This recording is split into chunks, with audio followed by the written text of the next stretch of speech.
warm welcome you all to channel Myth MIT, that is Math is Tricky. हार्दिक स्वागत छ channel मिथमा। म हुँ यहाँहरुकै मिथ, यहाँहरुकै मेन्टर एन्ड ट्युटर रामसा, र यो हो यहाँहरुको आफ्नो YouTube channel MIT space math is tricky. आजको भिडियोमा म पेयर अफ स्ट्रेट लाइनसँग रिलेटेड थियोरम्सहरुको प्रुफ चाहिँ आजको भिडियोमा म शेयर गर्दैछु।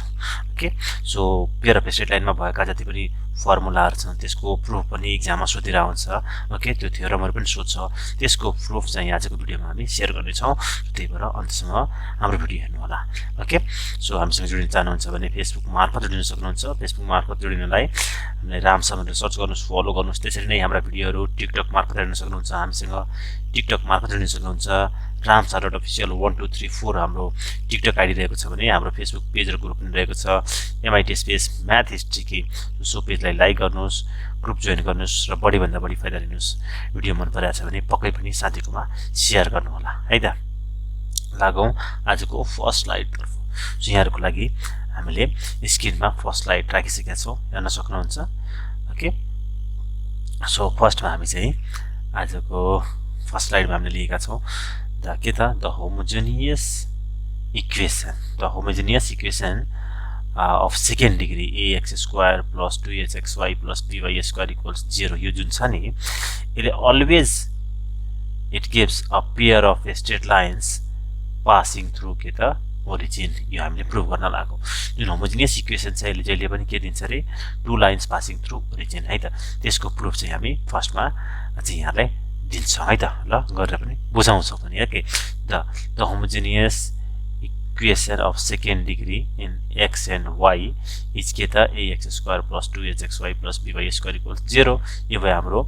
अब हामीले के गर्यौं भने दुवैतिर के गर्यौं, b ले डिभाइड गर्दियौ। यो b ले डिभाइड गरिदिएपछि दुवैतिर हामीले के गर्यौं, b ले डिभाइड गर्दियौ। b ले डिभाइड गर्नेबित्तिकै के हुन्छ त, सो बाँकी गरेर a by b आउँछ। हेर्न सक्नुहुन्छ, a by b, x square को कोएफिसिएन्ट a by b हुन्छ, 2h by b हुन्छ। कस्तो त xy को कोएफिसिएन्ट।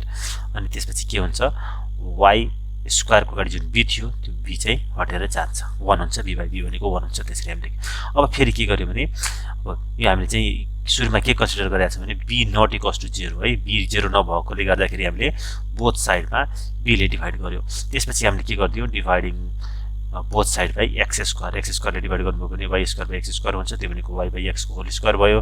त्यसपछि x र x काटिन्छ, y बाइ x आउँछ सेकेन्ड टर्ममा, अनि थर्ड टर्ममा x स्क्वायर काटेर a बाइ b आउँछ। अब के त, this is a quadratic equation in y by x। y by x मा क्वाड्रेटिक भयो। So y by x will have two values say m1 and m2। यो quadratic equation हुन्छ भने हामीले पढेका छौं, क्वाड्रेटिक इक्वेसनको दुईटा भ्यालु हुन्छ। सो यो y बाइ x हो भने y बाइ x को दुईटा भ्यालु हुन्छ भनेर, अब यो क्वाड्रेटिक इक्वेसन भयो भने दुईटा भ्यालु हुन्छ। हामीले के मान्दियौ, एउटा m1 हो, अर्को m2 हो। दुईटा जुन भ्यालु हुन्छ कसको, y बाइ x को दुईटा भ्यालु। सो अगाडि हेरौं, त्यसपछि के आउँछ, देन अब हामीले के लेख्न पायौं, हेर्नुस् त, y बाइ x को दुईटा भ्यालु हुन्छ भनेपछि y by x equals to m1 लेख्यौं। जुनबाट हाम्रो के आउँछ, y इक्वल्स m1x एउटा भयो, अर्को y by x equals to अर्को भ्यालु m2 हामीले मानेका छौं भने y इक्वल्स के आयो त, m2x आयो।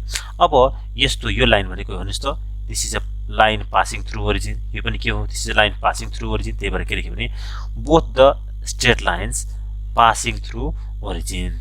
बोथ द स्ट्रेट लाइन के त पास थ्रु ओरिजिन हुन्छ। दुईटै चाहिँ जुन हाम्रो लाइन आयो, y equals m1x and y equals m2x, यो दुईटै लाइन के हुन्छ रे, ओरिजिनबाट पास हुन्छ।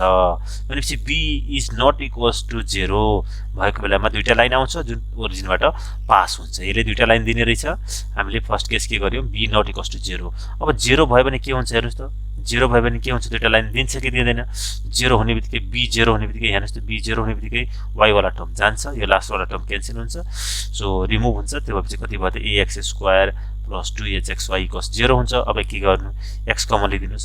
x कमन लिनेबित्तिकै हाम्रो के आउँछ, x टाइम्स कति हुन्छ, ax प्लस 2hy इक्वल्स 0। अब आइदर और गर्दियौं, हेर्नुस् त।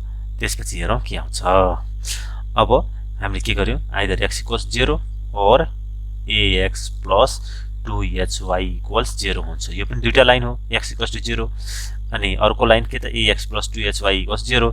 अनि यी दुईटा लाइन पनि के हुन्छ, ओरिजिनबाट पास हुन्छ ओरिजिनबाट पास हुन्छ किन ओरिजिनले सेटिस्फाई गर्छ x र y को भ्यालु 0 0 राख्नुस् यहाँ पनि 0 यो पनि 0 हुन्छ अनि x को भ्यालु 0 भयो सो दुईटै के हुन्छन् ओरिजिनबाट पास भइरहेछन् भनेपछि अलवेज सो यो जुन ax² + 2hy + by² = 0 छ it always gives a pair of line passing through origin so यही हामीले यो प्रुभ गर्यौं भनेपछि homogeneous equation of second degree जहिले पनि के हुन्छ two lines passing through origin दिन्छ यो भनेर हामीले प्रुभ गर्यौं अब यसमा एउटा नोट तपाईले सम्झिराख्नु पर्छ यो नोटहरु के भयो भने m1 पछि हामी गएर यो युज गर्छौं m1 + m2 को भ्यालु m1 + m2 को भ्यालु कति भयो त -2h/b हुन्छ है -2h/b हुन्छ अनि m1 * m2 को भ्यालु के हुन्छ a/b हुन्छ पछि युज गरेर आउँछ किनभने जब x² ले हामीले डिभाइड गरेका थियौ नि y/x को होल स्क्वायर + 2h/b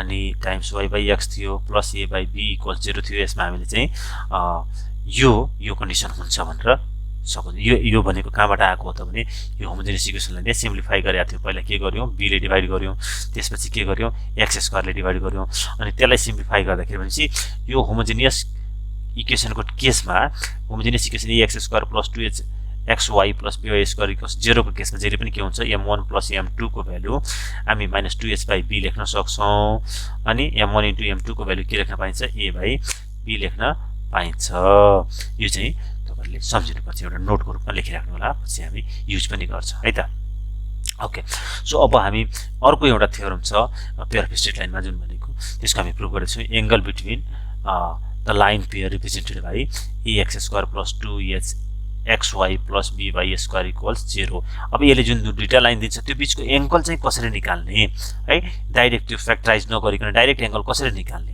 है त त्यो अब मान्दिनुस् हामीले भर्खर त के हामीले प्रुभ गरिसक्यौ भने y = यसले दुईटा लाइन दिन्छ passing through origin so let y = m1x and y = m2x that is y - m1x = 0 and y - m2x = 0 be two lines हामीले के सपोज गर्यौं two lines passing through origin represented by के त ax² + 2hxy + by² = 0 अब त्यो हुने बित्तिकै भर्खर मैले जुन नोट भनेको थिए त्यो त लेख्न पायो m1 + m2 भने कति हुने भयो -2h/b भर्खर मैले यहाँले भनेको थिए नि त्यो डाइरेक्ट लेख्न पायो अनि m1 * m2 भने कति हुने भयो a/b ध्यान दिनु होला है b भनेको बिलो b भनेको के त बिलो भनेको मुनि हुन्छ b मुनि हुन्छ त्यसरी सम्झिनु होला है b भनेको बिलो मुनि हुन्छ अब let theta be the angle between the lines in equation 1 यो जुन हामी दुईटा लाइन मानेको थियो त्यो बीचको एंगल थीटा हो भने के लेख्न पाइन्छ tan theta equals के त +-m1 - m2 /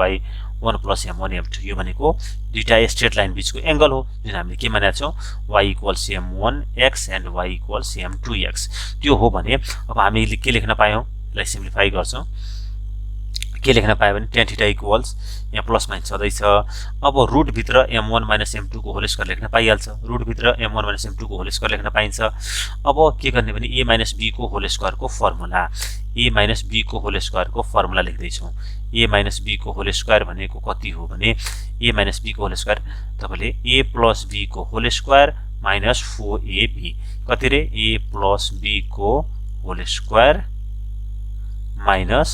4ab हुन्छ कसको भ्यालु यसको भ्यालु यही युज गरेका छौं हामीले अब किन यसरी गरियो भने किन m1 + m2 को भ्यालु छ m1 * m2 को भ्यालु छ अब m1 + m2 को भ्यालु राख्दियौ कति थियो -2h/b अब m1 * m2 को भ्यालु कति छ a/b अब यसलाई सिम्प्लिफाई गर्दियौ सो कति हुन्छ 4h² / b² 4a/b अब यसलाई हामी एलसीएम लिन्छौं यहाँ पनि के गर्यौ m1 * m2 को भ्यालु राख्दियौ है tan थीटा को भ्यालु हामी निकालिरा छौं ओके हेर्नुस् त के हुन्छ त्यो एलसीएम लिएपछि 4h² - 4ab हुन्छ अनि मुनि चाहिँ a + b अनि सिम्प्लिफाई गरेपछि b र त्यो काटेको छ b र b काट्या हुन्छ त्यो काटेर चाहिँ सिम्प्लिफाई गर्दाखेरि त्यही आउँछ अब 4 कमन छ 4 कमन लिनुको अर्थ हाम्रो के हुन्छ रुट बाहिर जाँदाखेरि 2 हुन्छ सो कति आयो त 2 जस्ट सिम्प्लिफाई गरिदिनुस् त्यसलाई सो जस्ट सिम्प्लिफाई गर्नुभयो भने आन्सर आउँछ 2 times root h² - ab / a + b यो भयो हाम्रो फर्मुला है त यही फर्मुला हाम्रो required answer is theta equals कति लेख्न पाइन्छ tan inverse + - 2 times root h² - ab / a + b अब एकदम यो जाँचमा सोधिरहेको हुन्छ परपेन्डिकुलर कन्डिसन अनि त्यसपछि कोइन्सिडेन्टको कन्डिसन त्यो चाहिँ हामी लेखिरहेको छौँ। पर्पेन्डिकुलरको अर्थ के हो त theta equals to 90 degree, theta 90 डिग्रीको अर्थ कति हुन्छ cot 90, cot 90 भनेको के हुने भयो यो tan थीटा थियो भने cot भनेको रेसिप्रोकल हुने भयो plus b by 2 root h square minus ab, cot 90 भनेको 0 अनि 0 गर्दाखेरि हेर्नुस् त 0 इन्टु यो गर्नुस् a plus b equals to 0 भयो है। सो tan 90 बाट पनि गर्न सकिन्छ, 90 भनेको इन्फिनिटी हुन्छ 1/0 लेखिदिनुस्, त्यसरी गरे पनि a प्लस b को भ्यालु 0 आउँछ। यानी कि यो दुईटा लाइन परपेन्डिकुलर छन् भने दुईटा लाइन परपेन्डिकुलर भने के हुन्छ a plus b equals 0, that is coefficient of x square plus coefficient of y square को भ्यालु कति हुन्छ 0 हुन्छ। यसले दिने दुईटा लाइन परपेन्डिकुलर छन् भने डाइरेक्ट के हुन्छ a plus b equals 0, a अनि b भनेको कोएफिसिएन्ट अफ x स्क्वायर र कोएफिसिएन्ट अफ y स्क्वायर को भ्यालु 0 हुन्छ। The lines will be coincident है। अघि चाहिँ यो भयो परपेन्डिकुलरको, यो भयो परपेन्डिकुलरको, यस्तो परपेन्डिकुलर छ भने अब कोइन्सिडेन्ट भनेको एउटा माथि अर्को छ कोइन्सिडेन्ट, त्यो भनेको थीटाको भ्यालु 0 हुन्छ, थीटा भनेको tan 0, tan 0 भनेको 0, अब क्रस इन्टु गरिदिनुस् कति हुन्छ h स्क्वायर इक्वल्स के हुन्छ ab, h स्क्वायर इक्वल्स के हुन्छ ab। यो भयो हाम्रो कन्डिसन, कोइन्सिडेन्टको कन्डिसन र हाम्रो परपेन्डिकुलरको कन्डिसन। अनि हामीले एंगल बिट्विन टु लाइन्स पनि निकाल्यौं र अर्को होमोजिनियस इक्वेसनले जहिले पनि दुईटा लाइन दिन्छ भनेर पनि प्रुभ गर्यौं। होप यहाँहरुले बुझ्नु भएको छ र केही कमेन्ट छ, केही फिडब्याक छ भने पक्कै पनि दिनु होला। Okay, so thank you so much. आजको भिडियो हो यहाँहरुलाई मन पर्यो, यहाँहरुले मन पराउनु भएको छ, पक्कै पनि साथीहरुमा शेयर गर्नुहुन्छ, हेर्नुहुन्छ। हाम्रा यस्ता थुप्रै भिडियोहरु हामीले अपलोड गरेका छौं। म्याथमेटिक्सहरु छन् chapter wise, each and every च्याप्टरको हामीले सोलुसन दिएका छौं, एक्सप्लेन पनि गरेका छौं। हाम्रो भिडियोहरु हेर्नु होला, साथीहरुमा शेयर गर्नु होला। सो म हुँ यहाँहरुकै मेन्टेन ट्युटर राम शाह र यो हो यहाँहरुको आफ्नो YouTube channel MIT space math is tricky. साथीकोमा शेयर गर्नुस्, हामीसँग जोडिन चाहनुहुन्छ भने फेसबुक मार्फत जोडिन सक्नुहुन्छ, हाम्रा भिडियोहरु पनि हेर्न सक्नुहुन्छ। राम शाह भनेर मलाई सर्च गर्नुस्, फलो गर्नुस्। त्यसरी नै हाम्रो भिडियोहरु टिकटक मार्फत पनि हेर्न सक्नुहुन्छ, टिकटक मार्फत पनि हामीसँग जोडिन सक्नुहुन्छ। ramsha.official 1234 हाम्रो टिकटक आइडी रहेको छ भने हाम्रो फेसबुक पेज र ग्रुप पनि रहेको छ MIT space math is tricky. So पेजलाई लाइक गर्नुस्, ग्रुप जोइन गर्नुस्, आफ्ना फिडब्याकहरु दिनुस्। सो यहाँहरुको साथ र सहयोगले नै हामी यहाँसम्म आइसकेका छौं र हामी चाहन्छौं हाम्रा भिडियोहरु हरेक विद्यार्थीकोमा पुगोस्, विद्यार्थीले बढी भन्दा बढी फाइदा लिनुस्, यहाँहरुको साथीहरुकोमा पुगोस्, यहाँहरुको रिलेटिभ्सकोमा पुगोस्। सबैले यो भिडियो हेरेर बढी भन्दा बढी फाइदा लिनु होला र फिडब्याक दिनु होला। Thank you so much. Keep on learning, keep on practising. Thank you so much. God bless you. Thank you so much for watching my video. I hope you like this video. Please do share this video with your friends, in your circle, in your social media, and please don't forget to subscribe my channel. Thank you so much. God bless you.